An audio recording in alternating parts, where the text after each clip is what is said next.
All right, this is BCB Live, the safest station in the nation. We got Double Check Dale along with Drive Safe Dave here, man in the news desk, and Blake, man in the board back there. So here it is. We are officially back in studio after a couple of days of being over at Women in Trucking. Sir Rick's not here today, probably be in tomorrow, but really a lot of stuff going on over there. We had tons and tons of interviews. I'm just going to tell you, we had a lot of fun doing interviews over there. And the reason I say that is I got to talk to a lot of people. Back to back. Bryce lined them up. They were back to back interviews. I think on day one I interviewed as many as 18 people. And day two was right around 17. Wow, you were a busy young man over there. Meeting people, getting to talk, and Ellen Voyer was there, the president of the Women in Trucking. She was there at Accelerate. You got a picture of her you can throw up. We got a chance to interview her directly about. There she is, super awesome. Started from scratch 15 years ago. And yesterday, they were over 1,700 people at the meeting. Wow. Started from, and doing an excellent job over there of promoting women in trucking and everything that it had to offer. I'll tell you, we were doing this meeting, Double Check. We were there. There were so many people there. There were so many vendors there. There were so many. But I'll tell you, the women there were unbelievably positive about what was going on. There was a lot of the times you go to some of the conferences and you go to a lot of and we talk about problems, right? We talk about issues, and we talk about, this is, and we go into 3 or 4 years ago, and I mean, let me tell you, everybody was there working on solutions, about positivity, about creating new environments, about listening, about collaboration, about working together to make a better industry. I couldn't believe it. Everybody that we interviewed did an outstanding job. Had a lot of fun talking to everybody. Everybody wanted to talk. I mean, we weren't able to get everybody on the air that we wanted to get on the air because we were just going back to back to back to back. And of course, they had their own agendas, right? They had their own stuff that they had to do. They had to go to their own meetings. They had to go to their own breakout sessions. We got to meet a lot of panelists, and I'm telling you, it was pretty fascinating. Robin Hutchinson was there. She is Women in Trucking, standing at the podium. She there spoke, keynote speaker on Monday. I was able to sit and listen to her in a room of 1,700 people, 90% of them women. However, what was fascinating to me is that 15% of the 15% are men in Women in Trucking. Did you know that? Members. That's a good thing. That's a good thing. It is a good thing. It tells me that we're back in what we need to back. We need and we're recognizing a valuable 100%. resource. I mean, why aren't we? And so I went ahead and joined the Women in Trucking, and I'll tell you, good stuff, because I could not get past everybody being fantastic and wonderful there at the Women in Trucking. One of the other things a lot of on the conversation was, and we're going to talk a little bit probably more about this next week, but it was more about ATRI and the study. Okay. Here we go, the issues in the industry. And I'll tell you the reason I bring this up. Look at the difference between what the commercial drivers are and what the motor carriers are as the top industry issues. And both of these people work hand in hand every single day. The drivers believe that truck parking is the number one, followed by fuel prices, driver compensation, delay at customers, and speed limiters, top five. Differs greatly on the other side when only fuel prices is really the only thing in the top five that they have in common. Yeah, really. Now, when you, Yeah, I mean, that's amazing that it's so dissimilar. Yeah, and now economy, both, that's on everybody's mind. I like that. That's 5 and 6, respectively. And then, other than that, truck parking's down at 10 for the carriers, number 1 for the drivers. Yeah. And it should be way higher than that. It should be way higher than that, because truck parking really affects the carriers more than they're realizing if they place it that far down, because it's eating into their hours, it's eating into their driver retention on their lanes. I got a nasty feeling that if you put truck parking as a major concern, you might not have as much problems with driver retention Yeah, up there on your number 2, right? yeah, compliance, safety, and accountability. I think more this- parking would probably go away a little bit. And right, you were mentioning something earlier. You believe that these were a little more closer together years ago than, I don't think they've ever been as far apart, right? I would agree with that. I would agree with that. That is just amazing that they're so dissimilar in how they're ranked. And I believe A-Tree's numbers. I mean, that's looking back at real data. That's looking at real data and real interviews and real people. So if you've got an opportunity to go out there and answer some of these stuff by A-Tree, right? We got to hear from you. They got to hear from you. In order for them to have good data, they need as many participants as possible. And if we're going to get genuine good data to talk about and to discuss and to find out about, we're going to need everybody's participation and have a voice in what's going on. Yeah. Have you ever filled out an A-Tree study? I have not. Okay, I'm safety guy. You probably need to get online and go fill out an A-Tree study, right? It wouldn't hurt to participate in something out there, right? By this time next week, I will have done that. Look at that. We got a commitment There you from go. Double Check Dale. Is this one of those false commitments? I'll bring in proof. You're gonna Because they'll fact check me otherwise. I mean, I'll bring it in. Well, I mean, today alone, I took some time to do a Yeah. driver survey today, a driver questionnaire today myself. 100 questions. I went through and did it. It took a minute, but and also a profile. I did a driver profile study today. So I'm trying to get involved, trying to find out how it works, trying to see a little bit of this stuff, but. yeah, it's real easy to bring the problems unless we help bring the solutions. I know. we're We not can doing all it, so- complain about the problems unless we do something about it or we have a voice in it. And I think it's important that each of us step up and create that voice and do what it is that we have to do every day. You know, it's really up to you. It's important that you find a way to take a few minutes to get on there. Just jump on there, find out what they've got, going on, and respond. Yep. I don't care if you're a carrier. I don't care if you're a driver. I don't care. I don't care. Get in the if you're in the industry, you have a voice to be heard. Yep. And I'm going to tell you the reason I say that is I went to this conference these last 2 days, and you want to talk about voices to be heard. With passion, I imagine. Oh, let me tell you, I had so much fun talking to. We spoke with Ellen, the president. We spoke with Lana, the vice president of Women in Trucking. We had, each of them had their own interview. We had people from speakers from all walks of life coming in there, whether it be motivational speakers, whether it be within the industry, whether it be brokers and carriers and drivers. I mean, there was some professional driving women there that had the experience. I met a superhero yesterday and interviewed, driving for 40 years. Wow. 40 years driving, this lady. That's driving. impressive. That is. And impressive. had 5 million driving miles. I don't even 5 million driving miles. Blake, you'll never attain 5 million driving miles in your lifetime. You know that, right? I'll agree to that. Okay, I'll be shocked if you get 1 million. Yeah. 100%. You got to drive 125,000 miles a year for 10 years. And really, or 100,000 miles for 10 years to get 1 million. And that's pretty hard to do. That's pretty hard to do. That's so I'm just saying, the normal person puts about 20,000 miles on their car. 25 maybe. Yeah. You do probably 25, somewhere around there. Probably. Okay, in 4 years you're at 100. Yeah. Okay, to get to 1 million, you got to go 40 years at that. I'm just saying it's that hard. It's that hard, and she's got 5 million. She's got 5 million. It's insane. Which would take you, just so you understand, would take you 200 years to get to that. 200 years at that pace. No thanks. No thanks. No. And you'll probably slow down and you'll buy your 100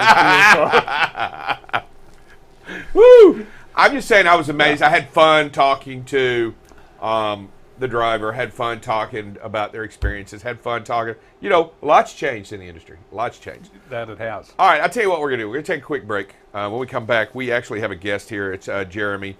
And when we come back, we are going to talk to Jeremy in just a second and get a little information about him. We always got interviews here. We're all about the interviews. We'll be back in just a second. The biggest fear Gold Star families have that their child will be forgotten. Because everyone has a story. There's a story behind every name that you see here. It's important to teach not just kids, but everybody. We need to never forget freedom wasn't free. Their sacrifice is not just our past, it's our future. Join the mission to remember, honor, and teach. Visit wreathsacrossamerica.org. You're watching BCB Live, the safest station in the nation. BCB Live covers freight. Here we are now at 21% of record freight being rejected. News down in Texas. We're going to talk a little bit about this. We had another $1.5 million seizure. If ever there's a time to do a pre or post trip, it's if you're doing something wrong. Weather, traffic. Hey, good morning, everybody. Welcome to some traffic and weather with Buckle Up Bob. You can kind of see where the visibility can be compromised a little bit. Again, right where that rain is. And most importantly, safety. One of the things that we must do is make sure that safety is the number one thing that we focus on. Going into an intersection, yellow is not the way. That's to clear an intersection, not to enter an intersection. Tune in weekdays from 7 a.m. to 8 a.m. Central Standard Time. You can watch BCB Live through LinkedIn, YouTube, or Facebook. So what are you waiting for? Subscribe today and follow BCB Live.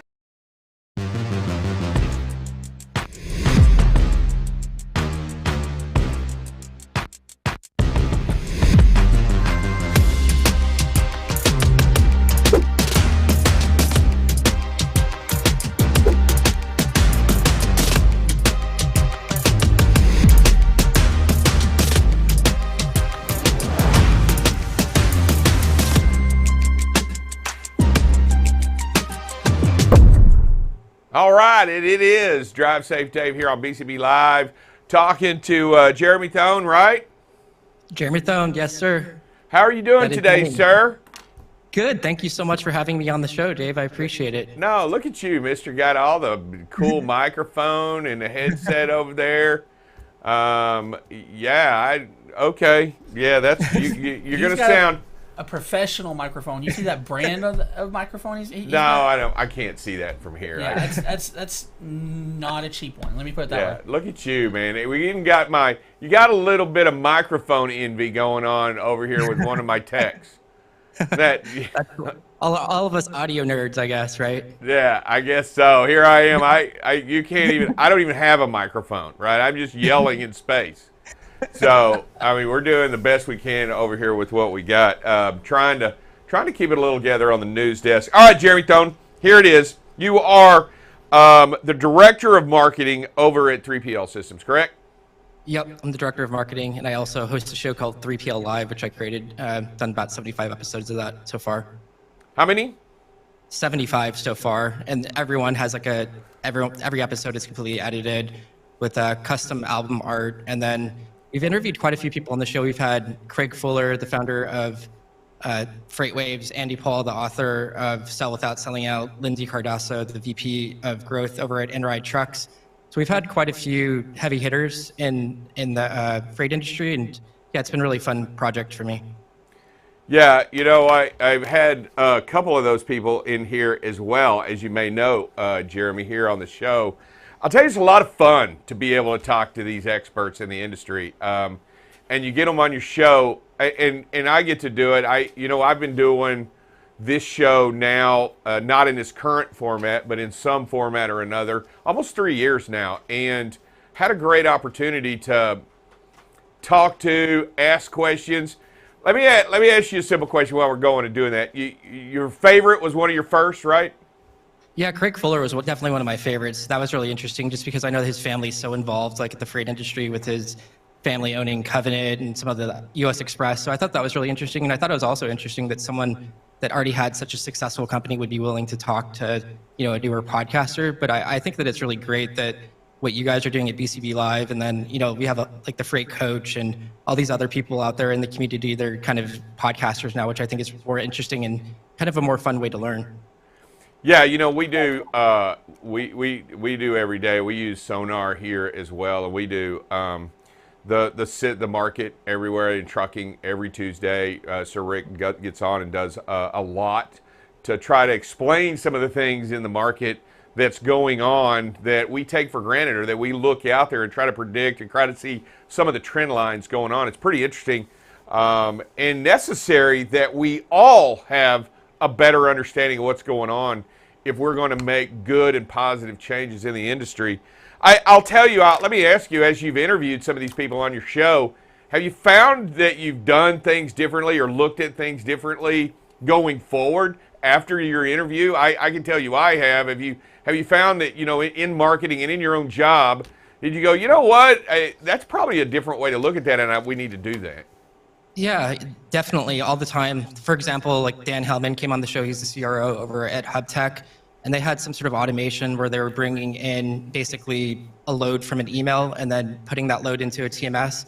So I think a lot of the times when you're talking to these folks, it's always about like clean data, about making sure that the data is clean, and then if the data is clean, then other things such as robotic process automation or machine learning or AI can come. I know that we've had a lot more machine learning and true AI coming into the industry as well, a lot with like truckload capacity. I know the folks over at Parade AI and Cargo Chief are also doing a lot with the full truckload market since it's so fragmented. So yeah, I have to say that all those like leaders and people that are really involved in the tech, you start thinking a lot differently about how things are done, and if a process could be automated, if it's something that's could be repeated over and over again, it's usually pretty ripe for automation as far as like TMSs go in technology and freight.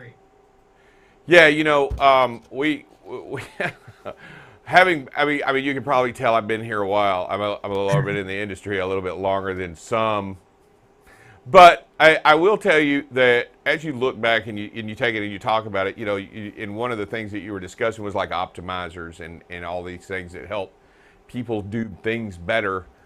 I'll tell you genuinely, 30 years ago, we didn't have a lot of data to go off of. We didn't have trends. We didn't have, only until the accountants got the information in it, and it was days later, if not weeks later, or even a month later, when we could analyze what we had done. And by then it was really too late to react accordingly, correct? Correct. Yeah, I mean, it's interesting how quickly everything has changed, I would say, over the last couple of years. A lot of people like that are true technologists, like our CEO is a technologist, and he was always saying that like a lot of AI machine learning, it wasn't really in our industry like as of a few years ago, but now it seems like there's a lot more tech coming in and a lot of guys from like Silicon Valley. And I think it was a lot to do with just COVID and the broken supply chain. It really gave us a seat at the table for like the rest of like the community and everyone around the world. So I think that a lot of venture money got pumped into our system as a result of that. Yeah, I agree with you 100%. To me, once the ELD mandate came about and everybody had a data system within a tractor, right, that pumped out all this information of where you are, hours of service, where you're headed, where the truck is, where, how miles per hour, fuel efficiency. And I mean, all of this, we were hit with a tidal wave of information, Jeremy, across the industry. And you talk about clean data. There was none. It was just crazy. And here we are, you're talking to these people that truly, and tell me if I'm wrong, a lot of the people that you interview today are more about interviewing about the data that has to do with what we're doing in trucking than ever before. I mean, as you've done 75 interviews and you look back, genuinely, we're talking about people that are talking about enhancing trucking today by using technology, right? Mm-hmm. More than a better way to drive a tractor. Yeah, it seems to be a lot to do with like the data, the technology, making sure that the data is clean and standardized. I've seen a lot of that. I didn't realize, for example, even like the truckload market, what they're solving over at Parade and Cargo Chief, there's just so many pieces of like truckload data all over the place as far as like emails being sent to inboxes about like what available trucks there are, but a lot of that data was like not being used before and it wasn't being properly organized. So it's interesting to see just a lot of this data being organized for like useful information for like, hey, book this particular truckload carrier now with a book now button. A lot of that stuff didn't really seem to exist just like maybe like 5 years ago. So I think it's really interesting to see kind of the automation and the digitization of our industry right in front of us. Yeah, and I'm just going to tell you, and as an industry, our efficiency on running trucks is still bad. I mean, right? I mean, hours of service, your driver's got 70. On an average across the country, you're only using about 60%, 65% of his potential earning. That hurts both driver, that hurts carrier, that hurts the industry, and it helps create a driver shortage when we could solve some of those issues, some, not all, but we could solve a lot of those issues right away with that technology, right, to be more efficient at what we do. 100%, and especially like the dead miles and like the carbon footprint of like running trucks without actually having anything in them. It just doesn't really make a whole lot of sense for the environment. So not only I think it will help the truck drivers, but it also probably help the environment if we kind of get some of these deadhead miles in control. And I also felt it's going to be interesting to see what happens with some of these autonomous trucks. I don't know how quickly that's going to come into play, but maybe for like the long haul, they might be a little bit interesting for the line haul part of trucking. You know, I'll go to that. I was at the Women in Trucking conference this week, and Waymo was there with their tractor on the floor, and it's already being able to run autonomously in some capacity. I know there's specific lanes that they're wanting to utilize them in. I'm telling you, I'm not scared of it. If it helps, I mean, we're going to need technology in this industry. The one thing I like about technology in trucks is that it will always make the safest decision first. You know, I think that to me excites me about trucking with autonomous vehicle is that no matter what, the autonomous vehicle is going to decide what to do safe before it decides anything else. And I think we as humans sometimes are infallible and don't always make that decision, right? I mean, I wish we did, but we sometimes don't always make the safe decision first. And I'm excited about the possibility of where it is and what it's going on. I'm just curious how that's going to play out in the courtrooms when it's just a machine and not a person that makes the bad decision. Because ultimately, you're going to have to make one bad decision, whether it's a school bus of children or it's the retirement bus on the left. You know what I'm saying? I mean, it just depends when that's going to happen and how that's going to play out. But I hope that it doesn't happen that way. But at some point, you and I both realize it's going to be weird how that, or challenging when it comes to how it's going to play out in the legal system. Yeah, it's going to be interesting to see what happens if there is like an accident and one of those autonomous trucks crashes into something. I'm sure that it's going to be like maybe like state by state. You know, I heard Arizona's pretty lenient as far as like testing goes. I've seen like some articles of trucks going on and off the freeway, getting on, getting off. So I don't know. I think it'll eventually come, but also like the technology is interesting as well for like just software in general, just because a lot of that AI or machine learning and data, it doesn't stop. It just keeps on going. So like if there's stuff, the information that is sent to a brokerage like later at night, some of this machine learning could take over, or even just like put in a load into the system, for example, to quote it. So there's a lot of interesting things like where machines don't really stop. So that's the part that's a little bit fascinating. But yeah, as far as safety goes, if the truck crashes into something, yeah, it's going to be a bit of a nightmare, obviously. It's never good. It's never good. All right, Jeremy, let's talk a little bit about your podcast. You said you've done 70. How often do you do a podcast? I'm just curious. How often? What's the frequency by which you do it? Yeah, the frequency is about every week. Sometimes it's every other week because I'm also the director of marketing, handle all of our internal communications, all of our events. We have an event coming up with the parade. We had one about a month ago with the cargo chief over Chris Arredondo. So kind of depending on what's going on, like I always have the podcast going and then use that also to clip out videos of our partners to our LinkedIn channel as well. So it's just a nice way of like having this deep communication channel with our current clients as well. I think, you know, I truly, you're preaching a little bit to the choir, but I would like to hear why you decided to get a podcast going, and when you already have a current position, a job, and what you have, and kind of what propelled you into doing this in your outfit. Kind of tell me your thought process as you created this. Yeah, so I studied music for quite a while. I studied drums and piano, so I was already kind of like an audio person. So I still take weekly piano lessons. But I ended up applying to go on Dooner Show with the truck on Freight Waves.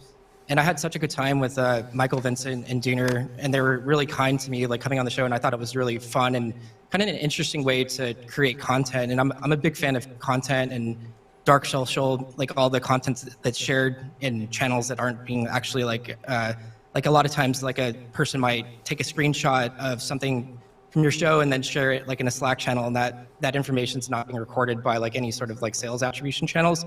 So I also realized that like the content was powerful. It was kind of like this engine happening in the background to kind of stay in touch with people. So I reached out to Dooner and asked him for advice on like what kind of microphone to get, and then he gave me the advice of you either have like a condenser mic or you have a dynamic mic. So I ended up getting a dynamic mic. This is the Shure MV7. And then he also pointed me in the right direction for getting this piece of equipment called the Rodecaster Pro. I recently updated to the Rodecaster Pro 2. It's just like a board to help you record all your audio and sound effects, and you can change your voice and pitch it and do all sorts of weird stuff like that. So I got to say, like Dooner, he could have been like he was already pretty well known at that time, pretty famous in our industry. So he could have been, just blew me off, but he was very kind to me and just kind of pointed me in the right direction. And the other piece of advice that he gave me was just press the record button, because a lot of people in the podcasting space have imposter syndrome, or they feel like, what do I have to offer? What do I have to share? There's a lot of that going on. A lot of people are scared to put themselves out there. So I always encourage it. If you want to do it, go ahead and give it a go, because it's definitely encouraging. Yeah, I'm going to tell you, a lot's changed in the way which I look at things and talk about them. Having done this for about 3 years, in it, not that I was ever shy, I'm by any stretch of the imagination or withdrawn. That probably would have been good at some point. But let me ask you, how do you? And it's difficult for me too. How do you balance this job and the other job? And ultimately to try to do the best at both. I mean, how do you do that? Yeah, I think they actually augment each other, to be completely honest, because a lot of the content that I create, like for example, we have a large shipper that uses Brokerware or TMS over in Utah, and one of our clients ended up processing 1,700 shipments on a Saturday by himself. And if you did, I don't know, if you saved like just 5 minutes, it was like over like 100 hours of labor saved by just using some automation. So it also kind of just gives me a little bit deeper understanding of things happening within the industry. I remember actually talking to Adam Robinson about a year ago about Parade. So I was I'm always a little bit ahead of everyone that I know, specifically just because of, having that connection with everyone in the industry. It kind of keeps you plugged in, if you will. Yeah, it's nice to know a lot of people, because when something's hot off the presses, it usually runs through our stuff pretty quickly, right? I mean, we get to hear it first and get to talk about it first and get a chance to discuss it with those that because we're always looking to talk to somebody that's got a shout out about something that's happening. Or, like I love it when Atri comes out with a report, because I've got them on, right? I got to have them on. And so here we are. You said something here, and you didn't mention it, but you said in one of our notes about the metaverse and how you discuss the metaverse here on a podcast about trucking. Go ahead and tell me about that. Yeah, so I've had other guests on the show that are just not only in trucking. I've had like Andy Paul on the show, for example. He's the author of Sell Without Selling Out. He's a best-selling author in the SaaS community, because obviously everyone needs to sell, right? If you're in sales or marketing or anything. So I occasionally have people on there that are marketing experts as well. But I had the opportunity to interview someone from the Star Atlas metaverse. They're building this crazy game that looks like Star Wars on Solana's network. And that's a little bit more like in the lines of Web3. And I do think that blockchain and Web3 might have some sort of role in freight, but it's probably going to be way off into the future. So I always want to keep a little bit one step ahead of anything that I can, essentially, just because I know that eventually it will hit this, but it's probably not going to be for like 10 years. So I know you got a lot going on, and you're talking about some really cool things. But where do you see where do you see yourself heading in the next? I'm gonna try to get, where do you see you heading with your podcast, and where are you trying to target as we move forward, and what kind of information are you wanting to bring to your podcast? Yeah, I mean, the main role of the podcast is a lot around freight tech. So anyone that's basically doing interesting things in the freight tech world, whether that's basically truckload capacity. I know truckload capacity has been kind of like a hot topic over the last couple years. So a lot of the features lately have been on like Parade and Cargo Chief. But really, like anyone, also like newer entrepreneurs, there was a company called Carrier Source, Rob Light. I believe they went on your show as well. But they were doing this, basically this Yelp-style carrier review on trucking. So I got them on the show as well. So a lot of it's also just bringing up the people that are smaller that might not have a voice, but are entrepreneurs and they're doing interesting thing in freight tech. So I think it's like the combination of those things. It's like the people that are up and coming in the industry, people that I find fascinating from watching shows like yours, and then just anyone that could really add value to our audience. But our audience tends to be like around people that are in freight tech and technology and things of that nature.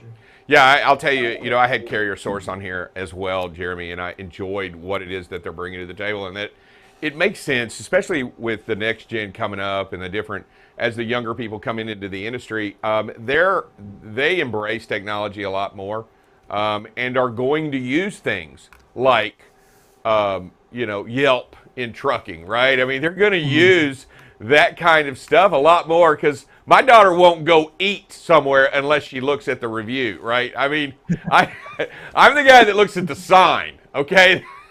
That's how I know I want to eat there. And, I'm just going to tell you, Jeremy, I probably want to eat there anyway. That's how I know if it's good. But younger daughter, she wants to look at how many people thought it looked good. And I think that's what we're talking about, right? I mean, honestly, 100%. That's what we're talking about. We're talking about that mentality, and I think it's a good thing. I think it's fine. I think the community, this is what is really going on, and I just throwing that out you, Jeremy, that when you doing your podcast and BCB Live doing it's showcast, and we're all trying to generate good, positive information or something about the issues at hand, I think we're bringing our community together, especially in trucking. 100%. We focus on safety here. Our genuine 100% idea behind our show is safety first.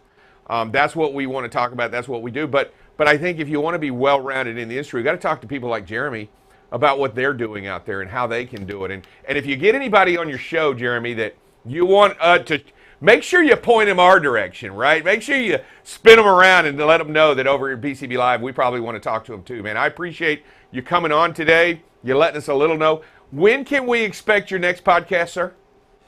There's one actually coming out today, so I will have one released this afternoon. And they can hear that on all the other all the places? Spotify, Apple, 3PL Live website, and then I'll probably post something on our 3PL Systems LinkedIn as well. You want to give us a teaser? On the show that's coming out today? Yeah, just give me a small teaser. Yeah, that is a good question. It's okay. If you don't want to tell it, if you want to keep your trade secrets, Jeremy, I'm good. I thought maybe you might want to give BCB Live that breakthrough information. Yeah, the one that I actually really enjoyed, the last one was with Maria Spector. She's actually a marketing director. I just released that one actually last week. So anyone that's really interested in copy, that was a really good episode to watch, because obviously as we're podcasters, doing copy and writing good hooks on LinkedIn is very important if you want your content to stand out. So I do focus a little bit on that as well on the show, because I realize that if the copy doesn't get in front of people and people don't resonate with it, then it's going to be hard for people to actually read it. Yeah, it's important. I think it's necessary that we get heard. If we're out there talking, we want to be heard. I'll tell you what, Jeremy, do me a favor. Before you get out of here, I ask all our guests when they've been on here, if they get a chance, they state their name, who they're with, and that you're watching BCB Live, the safest station in the nation. Can you do that, sir? Absolutely. Hey, this is Jeremy Thone. I am the marketing director of 3PL Systems and also the host of the 3PL Live podcast.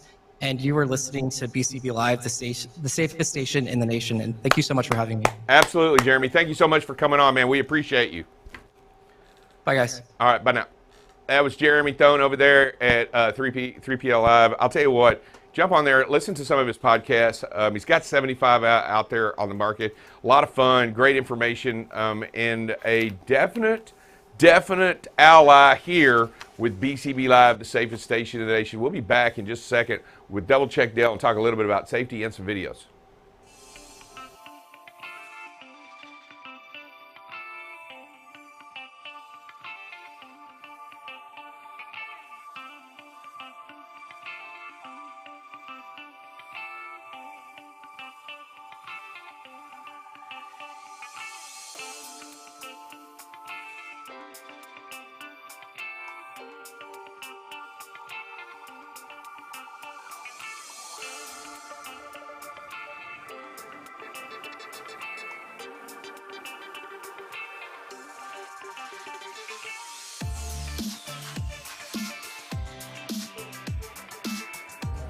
All right, we are back. Drive Safe Dave here at BCB Live, the safest station in the nation. And it is, as always, the incredible Double Check Dale coming on the show, talk a little bit about safety. Our safety expert here at BCB Live. And today we're going to talk more about construction zone lane shifts, how they're marked, and some of the tools they use to do that. And we're going to talk about channelizing devices. And man, you're just riveted. You're going, what the heck are those? I know what those are. What are those? Those are like cones, and they're like markings, lanes, everything in it, signage, anything to point us into a funnel to bring 5 lanes into 2 lanes or redirect traffic. Man, he's almost reading the notes. Yes, right there. You know, those would be those would be vertical markers right there. And again, it's the funnel. The purpose of them is to protect the work zone, which may include guiding traffic away from hazards, away from a closed stretch of road, or to funnel them to safety through a work area. And so, I mean, they're very important. We need to look at them. And when you look at those, can we go back to that last one? When you look at those things, anytime you see those markers with the lines, those lines should always point to the lane they want you to move over to. That's a regulation, actually. Some people don't know them, and as you go through that, those lanes will always be pointing down if they want you to move to the left, and they'll be the other way if they want you to move to the right. There you go. There you have it. And if you turn the sign around, it points down into the other way. Yep.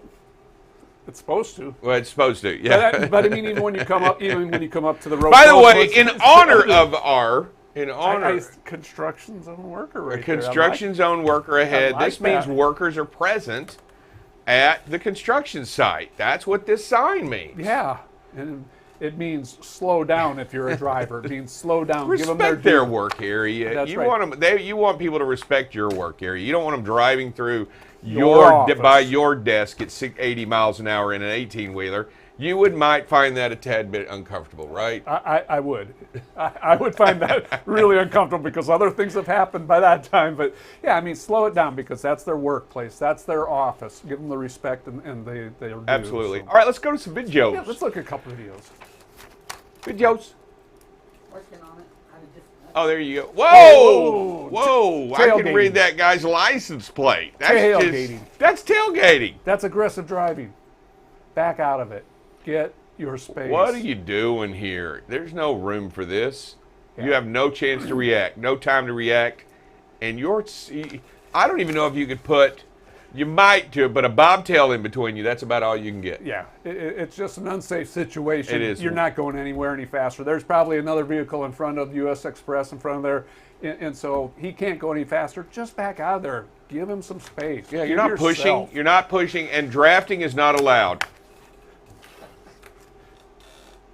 It's nighttime. We're too close. And the same thing applies here. We can't make them go any faster. Drafting doesn't allow it. Just got to get out of here, give them some space, make it safer for everybody out there.